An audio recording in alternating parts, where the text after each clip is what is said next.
You're listening to Female Founders with Claire Bartlett, the podcast that tells you what it is really like to be a female founder in today's world. We share invaluable insights through personal journeys and real-life business experiences, highlighting the highs and the lows so you can move forward in your business with ease. I am passionate to share with you the realities of business and give you the strategies and simple steps you need to truly succeed with your business.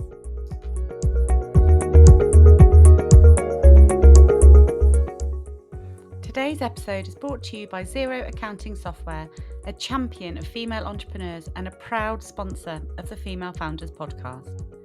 Managing your business finances can feel overwhelming, but Xero simplifies it all and gives you the power to keep your books in order and your mind on growth. Xero have offered an amazing 50% discount off your first 3 months with them to all our listeners. So if you'd like to take advantage of this amazing deal, then follow the link in the show notes today. But for now, let's jump into this week's episode. Hello and welcome to Female Founders. Today I am thrilled to welcome Lucy Cohen, who is an absolute trailblazer in the accounting industry and the co-founder of Mazuma. Lucy launched Mazuma in 2006 at just 23 and created a revolutionary subscription-based model that transformed the accounting industry forever. Lucy, welcome to the show. Hello, thanks for having me on. Thank you so much for joining me. I'm really excited to share your story because the nuggets that I've learned through the time of knowing you have been quite interesting. So That's I'm one word for them. excited. That's one word. So let's start off with, is there a pivotal moment or person that you can look back and think that's the point that put you on the path to where you are? I don't know if it's like putting me on the path, but my first job in accounting, I worked for Jury's Hotel Group in Cardiff in a little Mhm. pokey office at the back of the hotel, and I think I didn't realise at the time, but the hotel had two very strong female leaders. There's a woman called Margaret who's a general manager, and the financial controller was a woman called Sarah.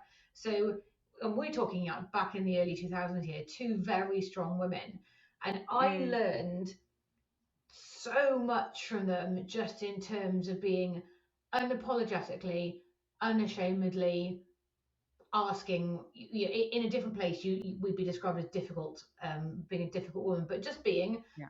just asking for exactly what you want and then not accepting anything less. And I saw them do it when I was about 20, and I remember thinking, wow, okay, it's like somebody giving you permission to be like that. And it Yeah. was my first step, I think, into being the kind of ruthless business person you see in front of you now. But no, just not taking any crap, just Yeah. just learning how to do that so young. And I think that was probably really pivotal because I'd never seen women do that before, really, not in that way. Isn't it funny though, because that's how men are generally in business. Yeah, And like you say, if a woman acts like that in business, we tend to be, oh yeah, they're very difficult to deal with, yeah, or they're, egotistical, or, it's always faced with negativity. But yeah. that's actually how a man is seen. They need to be in business. So, and I think, at that age, when we're sort of in our early 20s, we are quite impressionable, and Mm, seeing that, it's actually quite similar to me. So my first job in accounting was a temp role. It was never something that I thought I would go into. But I had a really strong female boss, and she really pushed me. She could see that I had potential in the industry, and she was constantly advising me what to do, talking about what qualifications I could get. And I wasn't even there that long. It was a temp role, but thanks to her, I've had my other business for 10 years. So it's funny how important these people are. And now you're, Lucy, that person, I imagine, for many of your staff. I hope so. Mm. I think, yeah, I've definitely had that feedback from staff and them saying to me things like, especially kind of my younger women, saying, "Oh, I just see you do that." I think, well, I could do that too. One of them said, um, pretend to be strong until you are. I was like, yeah, that's what you Yeah. have to do. You just have to pretend you're strong. Be a strong woman when you need to be, even if you're not really. That's how you have to act. Yeah. So hopefully they see that. And I think um, I've never been really unapologetically, I'm going to use the word demanding. Like, I do demand a lot of people. When people come to work for me, we have a discussion of, look, one of the hardest things here is working for me, in that I'm not horrible, but you probably, unless you've had very strong female leadership around you before, you may well not have had somebody who will interact with you the way that I do. I'm very direct. Mm. I don't do all the kind of fluffy, nice stuff around things. I'm never horrible. I'm nice about it, but I'm just not going to spend 15 minutes, having a little fluffy chat when we've got stuff to do. We're trying to grow a Yeah, company. So the default rule is, if I'm annoyed with you, I will tell you and know that. So if I yeah. haven't told you I'm annoyed with you, I'm not. You're doing a Don't good come and be job. like, oh, I thought you were annoyed with me. No, I haven't got time for that. Unless I've told, now I'm annoyed with you. Yeah, Um, unless I've told you I'm annoyed with you, and I will tell you. And I think it's then, for me, that makes life easy. If yeah. everyone It's just knows clear then. where you stand, yeah, it's really easy. It's just really, really clear. And I really don't mind working like that. I tell people straight up that this is what you're going to expect from me, and it's not a surprise then, when it happens. Yeah. Have you ever found, because how many staff have you got now within Mazuma? Oh, we're just under 60 at the moment. Okay. So I presume your workplace is quite mixed. Have you ever found any male employees struggle with having such powerful female CEOs? Less recently. Hmm. Maybe it's because I'm a bit older, which shouldn't be a thing, but it is. Yeah. Certainly in the past, I mean, quite clearly they no longer work for me.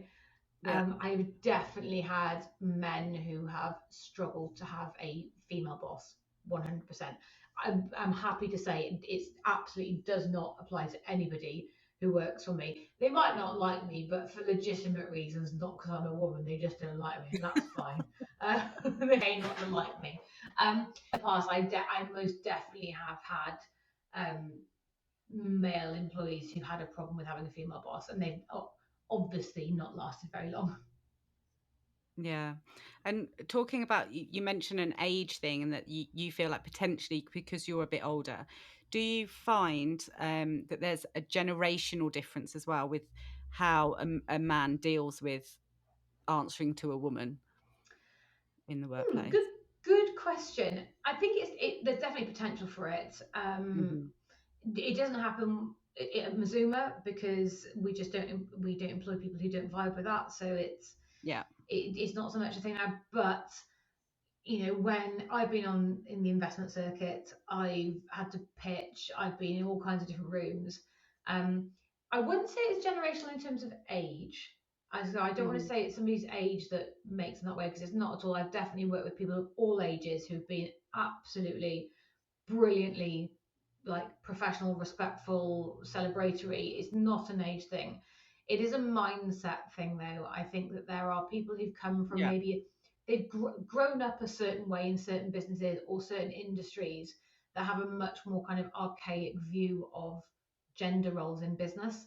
And it's people from those backgrounds, I tend to find, there's a difference, and it doesn't really matter how old they are. It's all to do with kind of what they've grown up with. In the same way that when you grow up and you're a kid, you're very influenced by your parents and your friendship group. I think it's the same thing. It's not flat out an age thing. Um, Yeah. I'd say I wouldn't want to say that. It feels a little bit lazy for me to say that, but it's definitely people who've come from certain backgrounds. I'd say that there's maybe a pattern. Yeah. I suppose it comes down to really, we've literally just said ourselves that we were influenced by our previous bosses who Yeah. happened to be incredibly powerful female leaders. And if a male had been in a practice or in, a specific industry where actually their leaders were Yeah. very archaic and showing that down to them, that they would be, yeah. So I appreciate that. And I think it's a good point that actually when we're at the start of our careers, we do take on the persona of our leaders. So it's really important for us now to be passing on the right messages to our staff.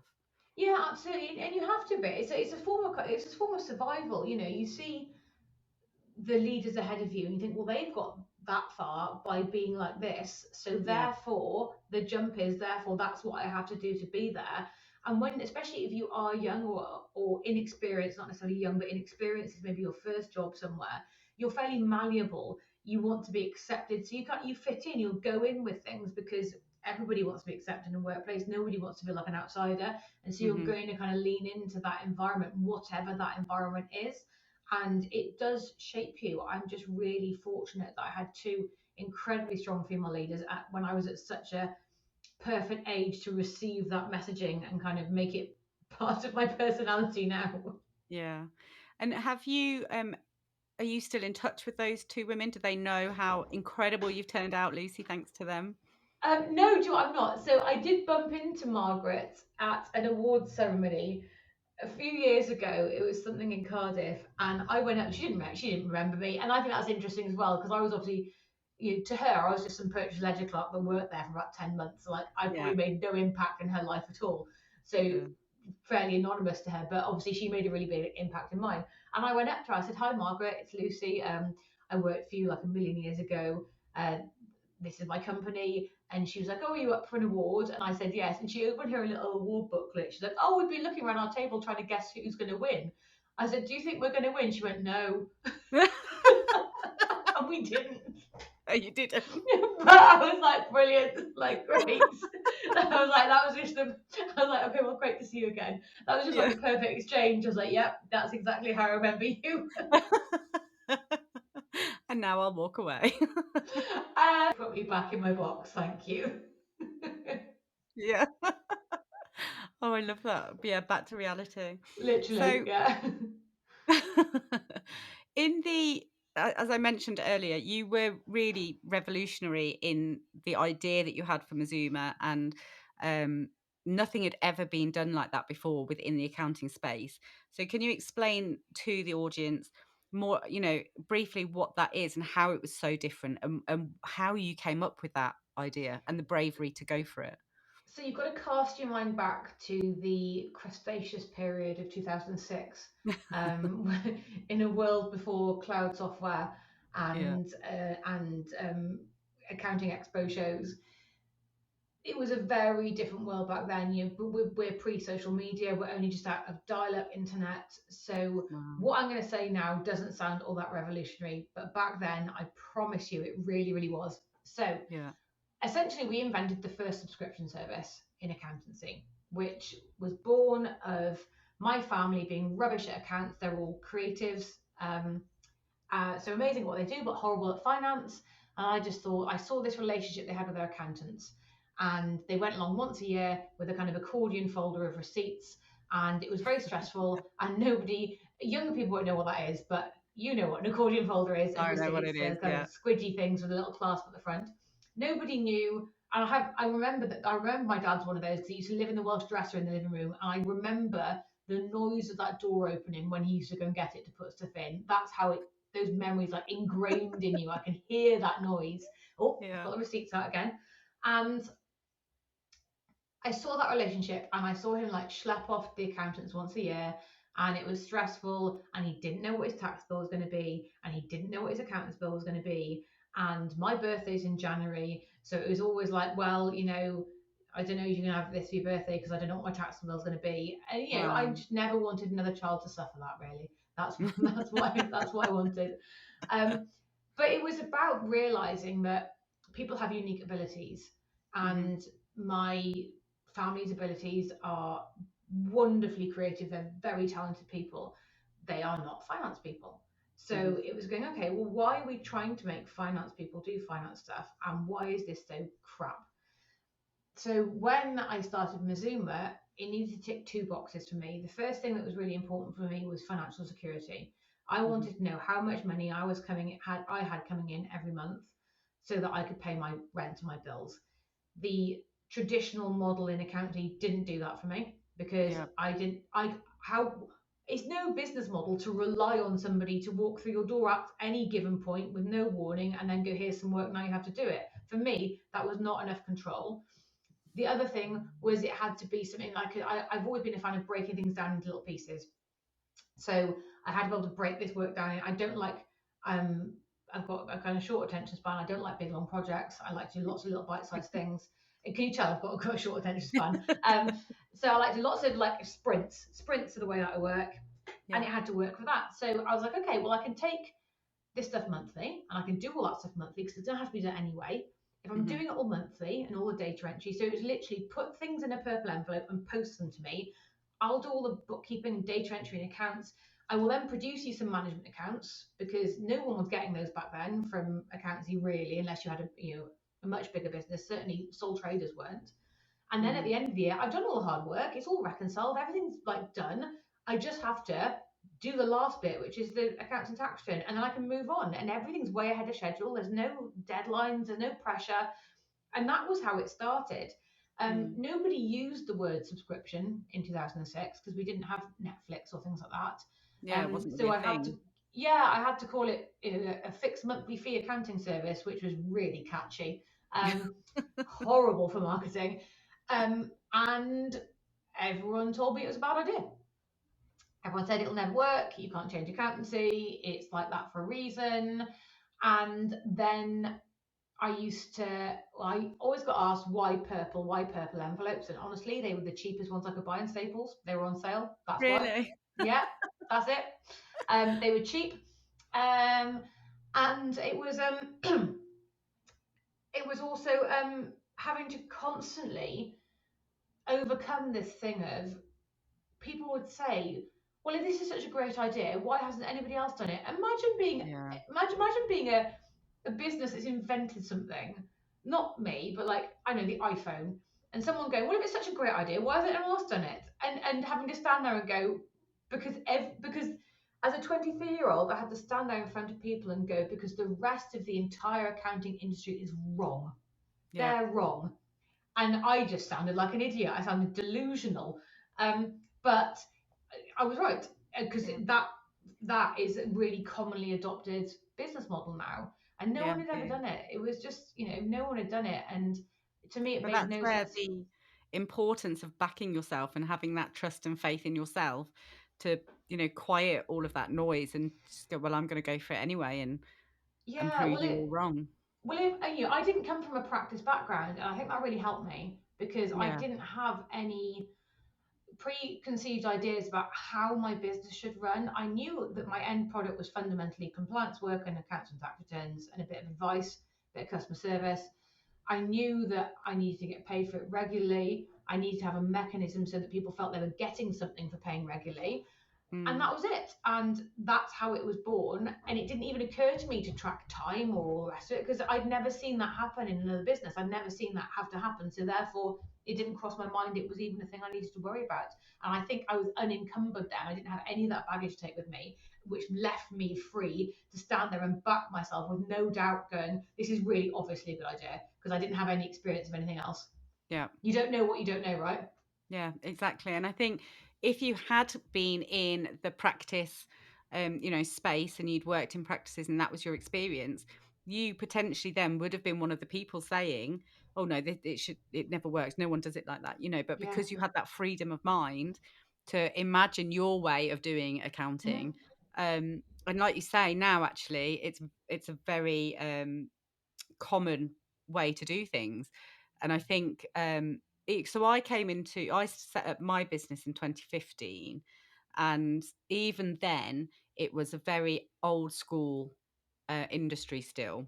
Yeah. There was still some people, which blew my mind, were still using actual ledgers, like Yep. writing out ledgers, which I didn't know even existed on the planet anymore. So what I felt like I was doing back then, I adopted all the technology very early, and that felt quite revolutionary at that point. But you're over 10 years before that. Um, and I had such a battle on my hands, and everyone telling me that what I was doing, oh no, you're cutting out a huge proportion of your clientele and blah blah blah. Um, so what I can only imagine the backlash that you must have got back then, and trying to change an industry that hadn't been changed for a million years, but actually isn't that the point that you Yeah. know? Yeah, and that's what being disruptive is. And and the rest of the industry in the early days were not very nice to us. No, They I can accused us of imagine. of cheapening accountancy, of yeah, of all kinds of stuff. And that's again, that's really hard to deal with. But I'd had some really strong female leadership early on, and I just had this sense that I didn't care. I didn't care what anybody else thought. I tend to not be particularly weighed down by other people's opinions of me. I sort of think that's none of Mhm. my business. Um, think what think what you like. I'm very happy with the way we do things. I'm very happy with the ideas I come up with, and I genuinely believe there was a market for it, and there was. And we started small. It was me and Sophie in a spare bedroom, and we used to have to share a laptop because we didn't have any money. And it was yeah, and we just trudged along bit by bit, chipped Wow. away at making a dent in it, and here we are now. And where you are now is pretty remarkable, really, the size. And you've just won a huge investment, haven't you, Mm, for the next chapter of Mazuma? yeah, So that must feel yeah, quite amazing. it does, yes, but you never really stop and think about it, do you? So Yeah, it's yeah, you're you on just to the next thing. by the time the investment landed, my head was already 9 months down the line of right, who have I got to employ? What do I need to do? So, and that's not something that you should do. You shouldn't just keep plowing through. But I think anybody who's a bit entrepreneurial or growth business mindset, the reward isn't the thing, because Yeah, by the time you've got the thing, you've already started thinking about what's next. The reward is the little wins you make on the journey. yeah, Um, it's why quite often getting to the final destination can feel like a bit of anticlimax. But actually, what I've learned to do is instead of fixating on that one moment, it's appreciating all the little moments that get you on the there. run. And for me, that's the more exciting bit: the little moments of the tiny wins, the little days when you look at the business and they always come out of nowhere. They're never structured, they're never planned, but every now and again, especially over the last kind of couple of months as we've kind of grown quite rapidly and I've seen people really take ownership of stuff, I've looked at this business and I've looked at all this stuff happening with none of my involvement and things going on in the background going well without me having any kind of you know minutia kind of granular visibility, and it just Yeah. working. I'm going, oh, looks like I run a real business. Looks like it's a real business. It's those little moments. They're the more important ones than the big glossy ones. The big glossy ones are great for social media, but it's the ones where you're in your pajamas because you've hopped onto your desk at 7 in the morning because you've had a quick idea and you've just seen something, you've gone, oh, there, that was the thing. That was the little nugget I was after. Those are the special ones, I think. Yeah. Oh, I love that. Um, Talking about those moments and the little wins and everything, one of the questions I want to delve into is the actual opposite of that and failures in your business. Mm-hmm. Now, this is one of the things that I just don't think are spoken about enough. And actually, everything is so glossy on social media now, and Mm-hmm. everybody is showing, look at me and my six-figure business, and I'm Mm-hmm. incredible. But actually, if that's genuinely true, then amazing. But they have struggled to get there. Everybody faces failures, and actually, um, I don't like using that terminology. For me, it's learnings. It's always Mm-hmm. learnings, and as long as you learn from it, then it cannot be a failure. So, Absolutely. are there any pivotal failures that you can think back on that you learned the biggest lessons from, and what did you learn, and how did you move forward from them? I mean, there are so many. I fail all the time. Every day Yeah, something goes wrong. And I always kind of say, look, I'm grateful for them because in the moment when they feel terrible and that you get that like coming off the top of a roller coaster feeling in your stomach, when something's really going, you're like, oh no, like, yeah, oh God, that feeling. You'll get those kind of once a month probably. And but what triggers them is different. As you become more and more experienced, I quite often joke, I wish I had 5 years ago problems that felt terrible at the time. 5 year yeah, ago problems felt awful, felt like I couldn't cope with them, felt like I was drowning. But now I just skip over them. And your tolerance for these things gets better because there's nothing so far in your life that you haven't survived. So yeah, you just learn that you are going to survive these too. That said, there are a couple of biggies. yeah. There's one which I still cringe about. And to be fair, it wasn't our fault. Share it. Tell us It all. wasn't our fault. We did everything we should have done right, but it still really went quite severely wrong. It Mm. was quite early on in our journey. It was kind of, must be 2008ish, and we'd started tinkering around with franchising the business because we didn't really know how to grow, and it seemed like a good model. So we started franchising, and then we met, and we sort of bought into this. It was around when Dragons Den kind of started, Mm. and you got into that narrative of, well, the business owner doesn't know how to do everything, so you should, you should bring in people who know how to do the things that you don't know how to do. And we'd somehow, which is, it's good advice, Yeah. we'd somehow convinced ourselves that we were no good at sales. Despite the fact we had grown by this point fairly considerably, I'd somehow convinced myself that I was no good at sales. Um, and that we should get somebody in on the commercial side who would be able to do much. And we started seeing who was around, and we met this chap. And normally we had to go through this kind of real process of explaining what we did and why we did it. And he instantly got it. He understood it straight away. He was like, "This is brilliant." And now at this point, we spent 2 years more than were people telling us what a terrible idea it was and really having to constantly explain ourselves. He just got it straight Yeah. away. And I was like, it's him. He gets it. He understands this. We had some meetings. We had like a bit of a planning day. And he was like, "Look, you need someone on the commercial side who's much more aggressive, who is going to scale this stuff." He's like, "You guys know how to get the operations set up, and that's great." He's like, "But you need someone on sales." He's like, "Sales is brutal. Sales is all this kind of stuff." And I believed him. I was like, "Yeah, yeah, yeah, okay, that sounds brilliant." He said, "Look, I'm not gonna. We did all the contracts. We did all the proper things you're supposed to do." He said, "I'm not going to charge you this." He said, "I just want to, we want to build to something, and then I'll have some B shares or something, and then that's when I'll get my reward. So it's no money down for you, no win, no fee, no money down, because I believe in this, and we're just this is all Wow. music. This is all music to our ears." I'm like, "This is amazing. This sounds great." So Yeah. he said, "Look, you need a much bigger premises because this is going to be huge." And we're like, "Amazing." So he helped us find this huge, laughably huge office, like ridiculous office. It was like there was like four of us, and we had this like 6,000 square meter office. It was ridiculous. It was Okay. Yeah. honestly, Claire, it was ridiculous. Next level. It had a conference. I didn't need a conference room. What did I need a conference room for? It had a conference room. It had a staff room. It had a kitchen. It had a gym. Just Oh stupid, wow. just stupid.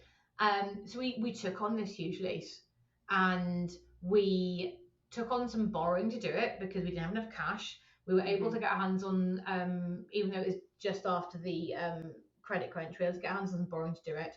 And yeah, great. Everything was signed.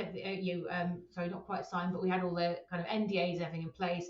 We were due to like bring him on board on this day. We're in this new office, all this new furniture, like rattling around this place, and he just disappeared, just ghosted, just disappeared. Oh my god. And I remember me and Sophie sitting in this like laughably capacious office, going, "Oh no, like no, now what?" And we sat there in our conference room, ridiculous, going, "What a pair of idiots!" And we just looked at each other. I was like, "Right, we only have two options here, and is it in our only two options are we do it or we don't." And we Oh just dear. decided that doing it was what we had to do.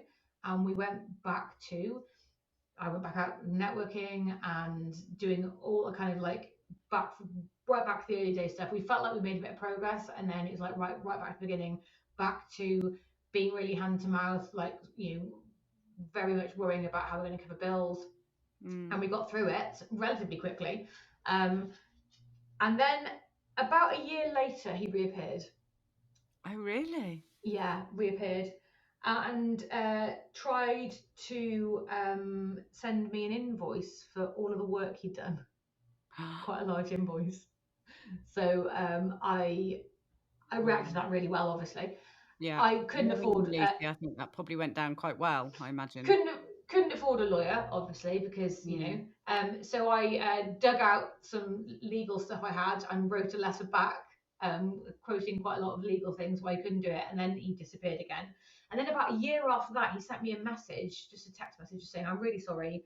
um I'd basically like just had a meltdown and couldn't cope with anything."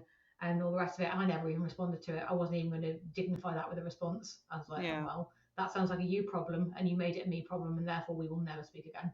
But yeah, that was a fairly big screw up. That was quite That's bad. potentially, Lucy, the biggest one actually that we've had so far Yeah, that was on pretty the hard to show. deal. That was pretty hard to deal with. And at the time, yeah, I look at it now. At the time, it didn't actually feel as big as I said, because it was some guy had let us down, and well, oh well, we hadn't signed anything, we hadn't given him any shares. It was just like, well, okay, we're just gonna have to Mm, go back to being scrappy and doing what we did. So at the time, it didn't feel like such a huge thing. But looking back at it, I'm like, actually, that could have been a real moment where it all could have gone wrong. That could have been yeah, a moment where we were like, oh no, like this is it, it's over. Like, what have we done? We've made a really big error here. But I think we both of us had so much gumption, and we'd already learned to fight. We'd spent the previous couple of years just fighting. We were just yeah. like, do you know what? It's just another fight. It's just another fight. That's all we're going to do. We're just going to fight again, and that's what we did. I love that. So were you stuck with the lease of the premises, or Mm. could you? Yeah, so you had to make that work, and I presume Yeah, that was quite an overhead to suddenly be faced with. it it was, yeah. As it was though, we filled it, and we were then there for 6 years. See, Um, I love that. yeah, so we filled it, we used it, and we used all the space in there. We did need a conference room in the end, and we did need a staff room and a kitchen, and people did use the gym. Yeah, we were able to fill that. Um, nothing like a burning platform to motivate you, right? This is the thing. So it lit the fire, didn't it, and gave you the Yeah. motivation Mm-hmm. that you were going to get there anyway, and he Mm-hmm. just forced you to get there at a much earlier place. Yeah. It just forced you to, like you say, get scrappy and get out there and make it happen. Yeah, and spite. I'm very driven by spite. So if someone tells me that I can't do something, I will be like, right, we'll see, and then off I Yeah, go.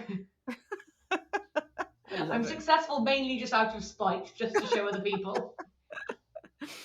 Um, and obviously it's co-founded, so there was the Yeah, two of you in that room that yeah. day. And how did you had everything to that point been a dual decision? Was there any? Did either one of you feel any guilt or blame around it? How did you deal with it as a partnership at being at that point? No, do you know what? We've always been very good at shared decision responsibility, if that makes Yeah, sense. So yeah, even where one of us has been the one that's made the decision, and you do have to do that sometimes, somebody has to yeah, lead. If it hasn't worked out well, there's never been a moment where either of us has gone, well, told you so, or I said that wasn't work, or see what you've done now. Because I think we were both in it together at a young age, and we both saw how hard it was for you mm, anyway. And it's never one decision, it's never one thing usually that is the reason that something's gone wrong. It's you yeah. might be able to pin it to one moment, which is like the catalyst, but prior to that, there have been a million micro decisions that have led you to that one That point. got you there. Yeah. It's sliding doors, there's a million different outcomes that could have been there. So, Mm, and a lot of what happens to you in business is luck. It's just dumb luck a lot of the time. You meet the right person at the right time, or your eyes are open at the right time to see the right opportunity. You're in a receptive frame of mind. So we've never sat there and gone, well, this is your fault. If mm. you hadn't done that, we've always been very fair with each other. And we've known each other a very long time, Sophie and I. We've known each other since we were 11. So Wow. when you've got that much history with somebody, then I think there's a grace you have with each other. We know each other so well. It's quite funny actually. Sometimes we'll get staff will come to one of us, and it's almost like mum and dad, because they'll come to me for something. I'm like, this sounds like something you probably would have asked Sophie first, and I bet she said no. And they're like, maybe. Oh yeah. And then Sophie will message me. She's like, someone's come and asked me this. I'm presuming you already said no to this. I'm like, yep, I've already said no. So I love that. They're playing you off against each yeah, other. yeah, yeah, it's great. But we know what the other one's going to say, and so it's quite Yeah. funny. So it never works.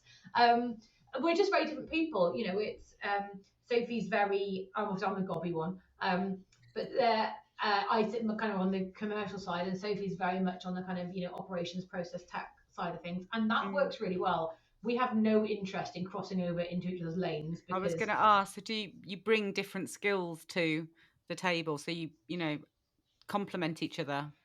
Yeah, and neither of us want to step into each other's lanes. Like Sophie absolutely blinking loves a spreadsheet, and there's no way in the world I want to do some of the stuff that she seems to really enjoy doing. Like it sounds like the worst thing in the world to me, and vice versa. So Yeah. we're quite happy to stay in our lanes. I love that. It sounds I think it's so important, and it's a risk though, like you said you'd known each other for 11 for since you were 11. So to choose to go in with a friend, or friend or family, I think often is a really high risk, and it only goes two ways, doesn't it? Either strengthens your relationship or it breaks the relationship, and I think it's yeah, it's a big brave decision, I think, to do that. And obviously for you two, the fact that you complement each other so well, um, but you also have the right mindset that there isn't blame on the table. Everything is made jointly, even if it is one of you that says the physical words and closes that line. I think it's so important to realize that in any business, and I think that comes down to staff as well. I think it's really important not really to have blame in your business. If something goes wrong, for a staff member, ultimately, that if there is blame, it comes up to the top, because it means that potentially we haven't trained them well enough, or we haven't spent enough time looking at our processes. And I think it's really important as a business owner and as an entrepreneur to realize that actually stop trying to blame everyone and everything else, and just focus on Yeah, yourself and get those learnings. and I think people misunderstand the difference between blame and accountability. Yeah, You can absolutely be accountable for your mistakes. If you have made a mistake, you 100% need to sit there in that horrible, uncomfortable moment and go, oh, crap, I've yeah, screwed up here. I've done it wrong. And sometimes I've done this wrong. I'm going to own it and I'm going to hold myself accountable for it. I'm going to fix it and I'm going to learn how to make sure it doesn't happen again. Um, yeah, there are also things as well that are not your fault that go wrong, but are your responsibility to fix. yeah. And you also have to, you can't throw somebody under the bus. You can't, sometimes if a previous member of staff has done something a different way to what you do, and I know client doesn't like it, for example, you can't go, oh, well, I wasn't here then. I didn't do that. You just have to go. Do you know what? Not my fault, but it is my responsibility. So Yeah. I'm gonna take this and deal with that. And I think that all ties into blame culture. Mhm. Is that people misunderstand the difference between blame is a lack of accountability.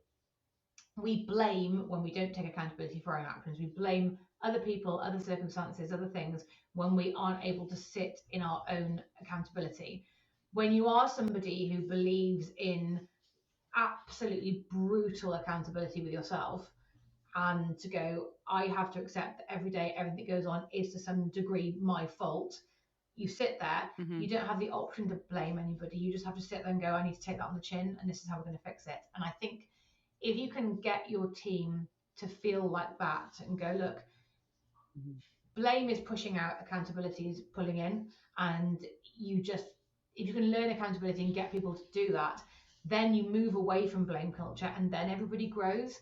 And I think that Yeah. I think a lot of that is missing sometimes in teams. It's really tempting to throw somebody on the bus, especially sometimes we have a colleague who doesn't work particularly well, they're sloppy or messy or whatever else. It is really tempting to go, oh, they haven't done their job properly. Then you have to go, Yeah. okay, have I helped them? Have I mentored them? Have I been a good colleague? Like there is some accountability there, and if we all do a little bit of that, it makes everything better. Rising tide lifts all boats. Yeah.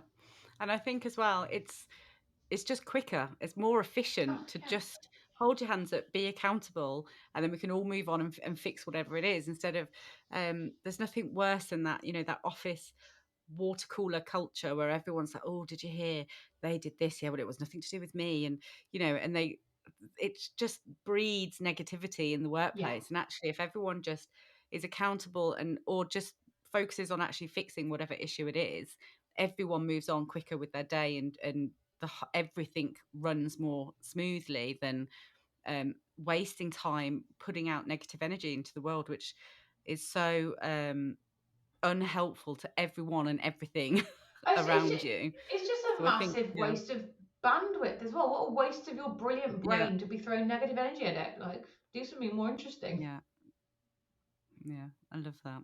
So, as we've hinted at throughout the conversation so far, your business has grown quite rapidly, Mm-hmm. and especially you've had some. some areas throughout your time that things have really grown quite Mm, quickly. So you must have faced quite a few challenges through those growth periods. mm. Handling that growth and making sure that your business was the foundations were there to sustain it. What sort of challenges have you faced, and how did you tackle them? I mean, we're in a growth phase at the moment, so there's growing Mm, pains. As I talk to you today, it's always systems and people, and cash. It's the same problems. They've just got more zeros on them. The yeah. bigger you get, really. But what works for you Hmm. when you're at 2 people won't work at 10 people, or works at 10 people won't work at 30 people. You have to scale systems or change systems, and the times when it's been most painful have just always been when you're outgrowing. It literally is growing where you're outgrowing your current setup, because change is painful. The effort to go through change, where humans are bred to be quite lazy cognitively. We do things Yeah. a certain way over and over again because our brains like to not really think about it. You drive somewhere on autopilot, that's just your brain being lazy, hasn't bothered to think about it. You're perfectly safe, your brain's just gone, I can switch off now, I don't have to, I can do it. Yeah. We do that in our work. It takes an awful lot of cognitive load and energy to retrain yourself. And that's why people don't like change, because it's not they don't want to do something which is ultimately better, it's that it takes energy to do it in the first instance and then to keep doing it. That's Yeah. and that's why growth is painful and change is painful. So it's always those, and it's also people outgrowing your organization. So I always think of it like a flower, or like a, do you remember spirographs you used to get, those toy Yes. spirograph? Yeah, it's like that, right? So the first bit, the middle bit, the first little bit is you, or you and your founder, or whatever, and you know everything about the business. It's all in your head. You haven't got to write it down. You're inventing things as you go along, and it's all really great, and that's easy. Then you hire a couple of people, and those petals are all touching that middle bit. They're all touching it, so they have that Yeah. direct contact with you, and you pass information back and forth really easily because they have direct contact with the founder. But then you go out a layer, and that next layer of petals or spirograph doesn't directly touch you, it only touches the people who've touched you. And so message gets a little bit diluted. You have to rely on process to teach Mhm. people things. If that process isn't rock solid, that's when you start noticing it falling down. And as you get bigger and bigger and bigger, those rings go out. So I now walk into the office on a Monday, and there's people I have never met because they've been hired by somebody through HR, through a manager who I don't have any knowledge of. I know that the role needed to be hired because I signed off on the budget to do it, and they've said, we need to hire this person. I've gone, great, go and sort out the interviews, and off you go. That's weird. And Yeah. that requires having really good processes in. But obviously, at each stage of those petals going out and out and out requires you to have more processes and systems in to do it, because otherwise you start really losing. And that's where we start talking about things like company vision, mission, culture. Those are the things that get embedded. And otherwise, by the time you're 8 rings out, the culture might be 8 different cultures depending on who's trained that person and what ring they're in. Yeah. So you just have to be more intentional. And when I see people who've had kind of, usually the first 3 or 4 years has been like a rocket ship trajectory growth, like, this is great, I'm just going to keep going like this. And I'm like, no, you're not. Because around this point, 15, 20 people ish, roughly, that's when you really start having to think about process and systems. And then you'll get client churn, that's when that kicks in. And then you get staff churn, because some people don't want to work in a growing organization. They don't Yeah. want to change, they want to work somewhere small. That's why they came to work for you in the first place. um, and and all that effort to change, client churn takes effort, you've got to replace them. Staff churn takes effort, you've got to replace them, it's expensive. That slows growth down because it's energy. You can't just focus on fueling the rocket ship, you have to like steady the ship a little bit. um, but that's all part of it. It's just part of it. Yeah. And like I said, the problems you have at year 1 and year 15 are probably much the same, but they've probably just got more zeros on the end of them. Yeah, and I think, like you mentioned earlier, it's very much how you deal with them. So Mm. I remember in the early days of my business, like the first client I ever lost, they grew too big and they moved on. They needed services that we no longer provided. And I literally phoned my husband in tears, like, oh Yeah. my God, I've lost this client. It wasn't a particular big client, it wasn't going Yeah. to destroy my business, but I just felt like I'd failed Yeah. Yeah. in that moment. And then, the next week I got a new inquiry that was actually double the income of this Yeah. last one. And then it happened again, and I didn't quite cry, but I was still, I took it, it was very personal to me in the beginning, I think is the difference. And then, as time's gone on, now I can lose 3 clients in a week sometimes, and I Yeah. don't even blink an eye, because that's It's business, part that's of how it. it goes. And you just Yeah. become, I don't even think it's becoming immune to it. I think it's just realizing that actually, like you said earlier, there's light at the end of the tunnel. It's not going to rock your boat. It's just something that is happening this week, and next week you'll move on from it. And I think it's all about learning those lessons and just realizing that these things happen to everybody, no matter what size your business is. And with the growth challenges, there's actually, I think, there's actual figures, and I don't know off the top of my head what they are, but um, there's certain size of teams that as you grow to certain sizes, that's always like a pain point for every type Yeah. of business. And I found that really interesting. Um, and I was really struggling at one point, and I was like, and I found this graph, and I was like, I'm at that exact point, Yeah. and those are the exact issues that I'm facing, and it's just hard to break through those ceilings at each sort of step. But you've just got to keep pushing forward, haven't you? Yeah, and it takes longer. The type of people who love working for a company of 15 people are probably not the same people who love working for a company of 100 people. And Yeah, so, therefore, those 15 people will likely, unless they are really growth minded, at least half of those people won't be there when will you're have a left. company of Yeah. 100 people, and at every stage in between. And it's just one of those things. And I remember the first time I remember our staff left, I was gutted. I felt like I'd done something awful. But actually, Yeah. people leave all the time now. I'm like, well, good luck. We're not for you. We're not for you. And thank you for your time here and the contribution you've made, because you made a good contribution whilst you're here. And on to the next, because it makes Mhm. someone new.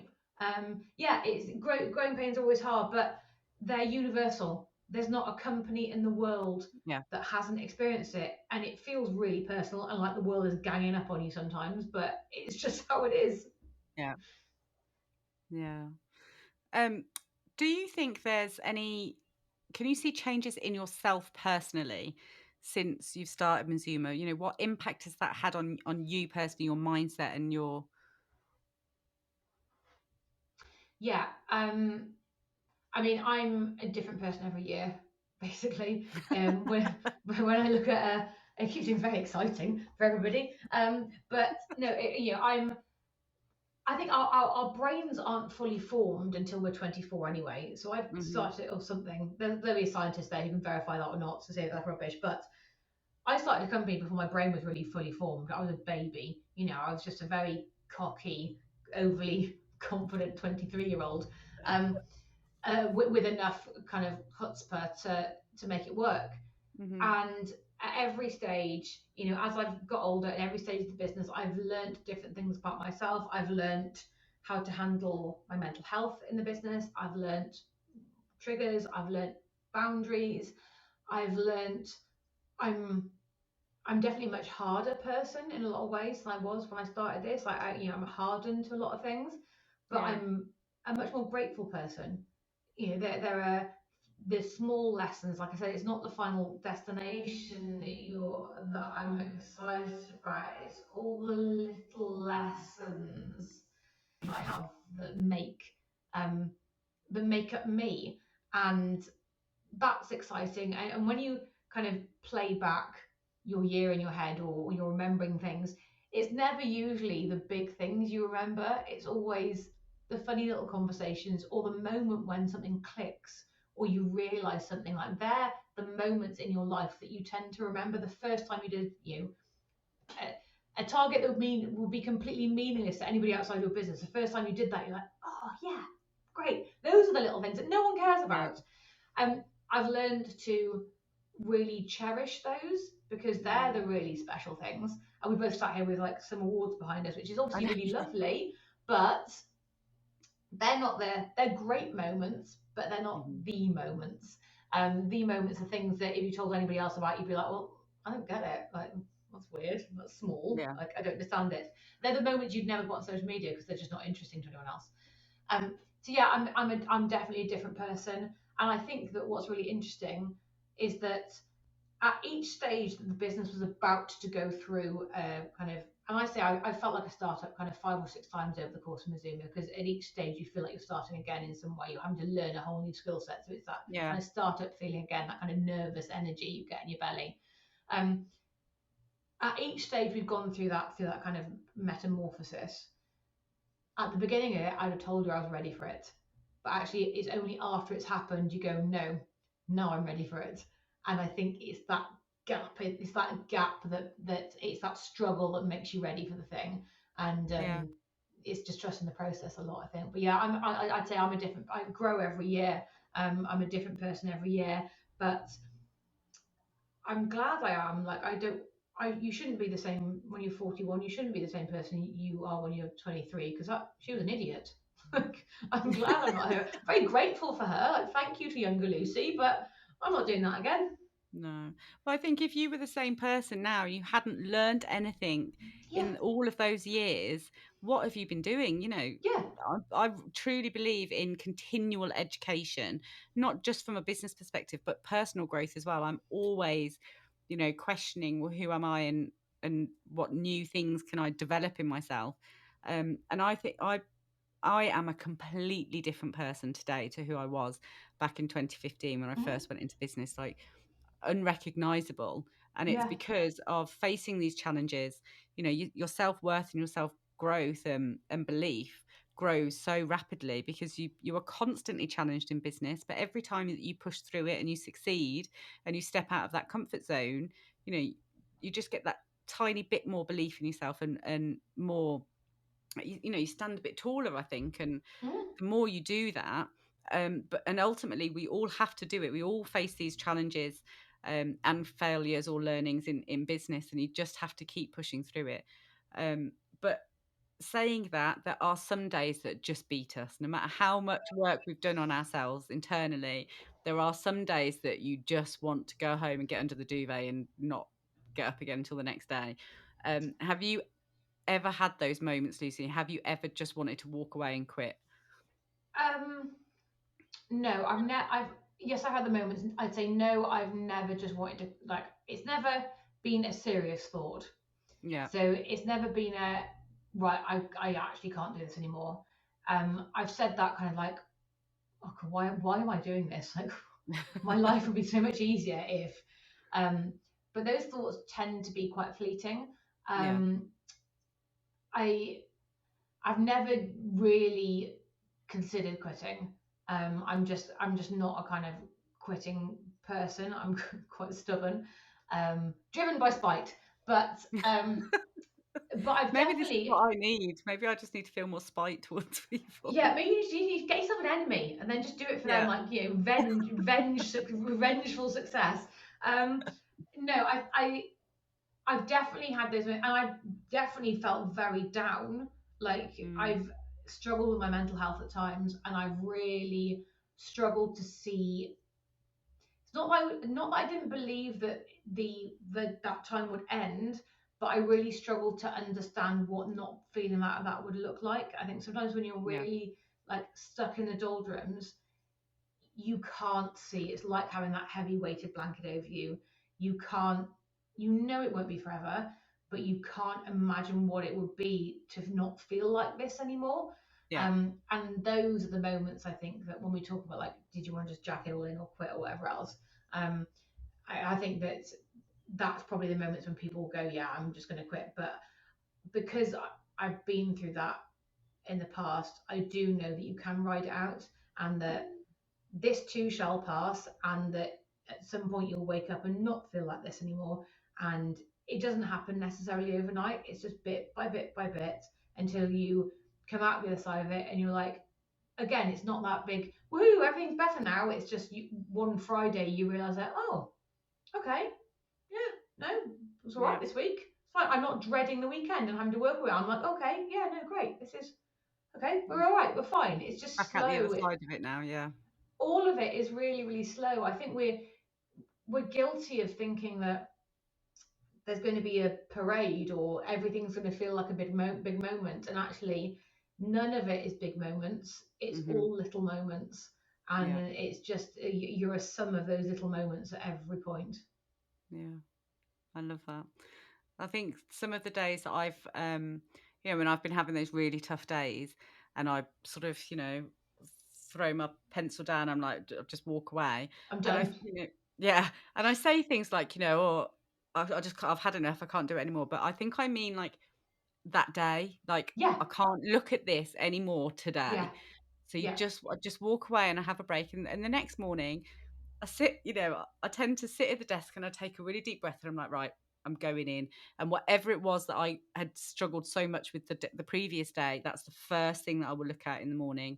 I'm refreshed. I've got fresh eyes on me. And do you know what?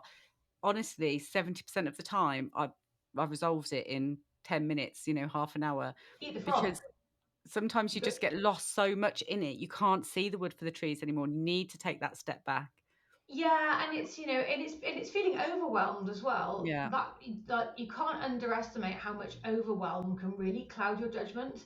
If you're Hmm. feeling overwhelmed, if you're feeling like your bucket is full and you haven't been able to poke holes in it, and you keep pouring stuff in the top, you're overwhelmed. Sometimes you just have to walk away from it. There's two things I always think about here. The first is that phrase that Sophie and I said to each other back in 2008, which was when we're sat there kind of thinking, "Oh God, what have we done?" Um, you only have two options, and one is to do it, and the other is to not. Yeah. So, and the other thing that is true is that time is going to pass anyway, whether you do it or not. So, you may as well Yeah. do it, Love and that. then before you know it, you're out the other side of it. So, yeah, time will pass. Do the thing, and your two options at most times are do the thing or don't do the thing. Yeah. Like that's it, and you decide which of those versions you want to be. You have, like, I suppose, looking at it, quite a simplistic and black and white approach to most things in your life and in business. Like, you either do it or you don't. We either Mm-hmm. make it or we don't. You like me or you don't. There's, Mm-hmm. everything is very black and white, and I think it gives such clarity. Like, it's so inspirational that, yeah, if you don't like me, that's a you problem. It's not affecting me. All of these just clear lines with yourself and with the external world, I think are really inspirational and definitely sound like a very healthy way to protect your mindset and protect yourself from the unnecessary noise that can surround you so easily in business. Do you know what, that's the word for it is noise.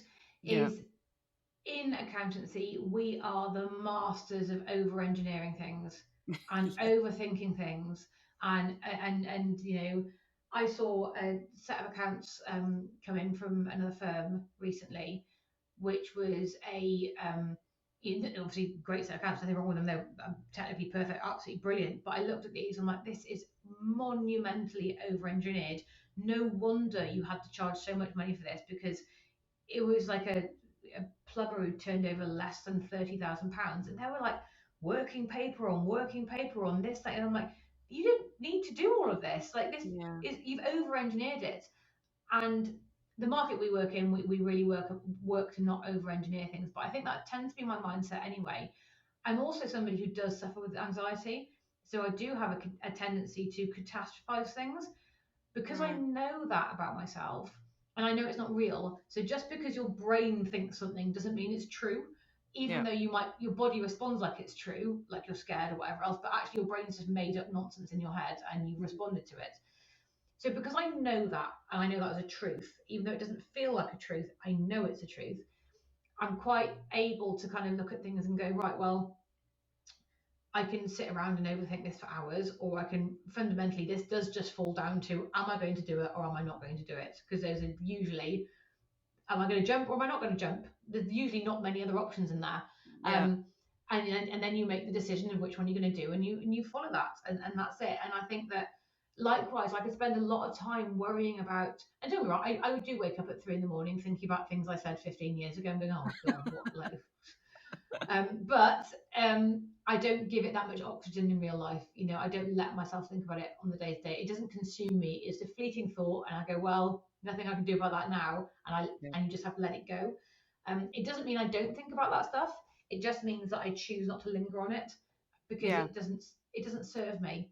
It doesn't serve my goals or ambitions to sit around concerning myself if somebody likes me or not, because ultimately I can't control that. Hmm. If they don't like me, I could try really hard to make them like me, and then I wouldn't be being me, and I'd be really unhappy. If they don't like me, then there are like 7 billion other people in the world. So I can maybe statistically let one of them go. Yeah. Yeah. Oh, I think it's there's a saying, and now I'm going to test my memory to see if I can remember it. But it's like a dartboard, and there's the control element, which is the central bit, and that's what you can control, which is your words and your actions. Um, and then the circle around that is influence. So things that you can influence, with your words and actions. And those are the only two areas that you should spend your time concerned about. Yeah, How are you influencing people, or how are you using your words and your time and your actions carefully? And then the rest of it is, you just can't worry about it. You can't spend no, any of your time and mental capacity thinking about, because you have no influence or control over it. yeah, You just have to let it go. yeah. And that was quite, when I first saw that diagram, I thought, God, that's amazing. But it's very hard to do. It takes a lot of It, practice, I think, to be able yeah, to. that's the word Yeah. practice. And I think this is the thing about having, the growth mindset is how when you have a growth mindset, you believe that you can change your intelligence and your ability to deal with things. Whereas your kind of fixed mindset, you think that, well, this is what I've got and that's that. Yeah. I'm a huge Mm. believer in growth mindset. Carol Dweck has done her book Mindset's amazing. If you haven't read it, everyone go read it. It's a brilliant book. She talks about mindset and growth mindset a lot, and I'm a huge believer in growth mindset, but part of that growth mindset is knowing that, look, I'm happy with what I say, and if I'm not happy with what I say, I can apologize for it. I can remedy Yeah. things. You can backtrack. You You're can you accountable can for learn. it. You're accountable. Yeah, I Yeah. can own that and learn from it. Um, I'm happy with what I say. I'm happy with what I put out there in the world, and the rest of it, I can't control. So much of life we can't control. It doesn't mean that the anxiety doesn't come up sometimes. It doesn't mean that I've definitely got all of my stuff together, because I'm human. Yeah. But I've learned and practiced and learned and practiced and practiced and practiced, and I do the work. I go to therapy. I read the books. I spend the time. And it just means that when that stuff does come up, every time it comes up, you're just a little bit better at dealing with it. Yeah. You're just better equipped. You've got more tools Yeah, that you can use to you combat it. Yeah. practiced. Yeah, Yeah. you're doing your 10,000 hours or whatever it is. You're mastering it. Yeah. I love that. Lucy, thank you so much for coming. Honestly, I think you're an absolute badass and Oh, an inspiration. And I've loved talking to you today. So just thank you so much for coming on, Female Founders. And I'd love to thank the audience as well for sticking with us and listening. I hope you found some true value in there. If people did want to connect with you, Lucy, where would they be able to find you? I'm on LinkedIn, so Lucy Cohen on LinkedIn, and then I'm on Instagram a little bit, at Lucy Mazuma. And you'll probably find me under either that handle, Lucy Cohen or Lucy Mazuma, most places. So feel free to connect. Perfect. I'll put all the links in the notes as well for you. But yeah, just thank you so much for everyone for listening, and I will see you next week.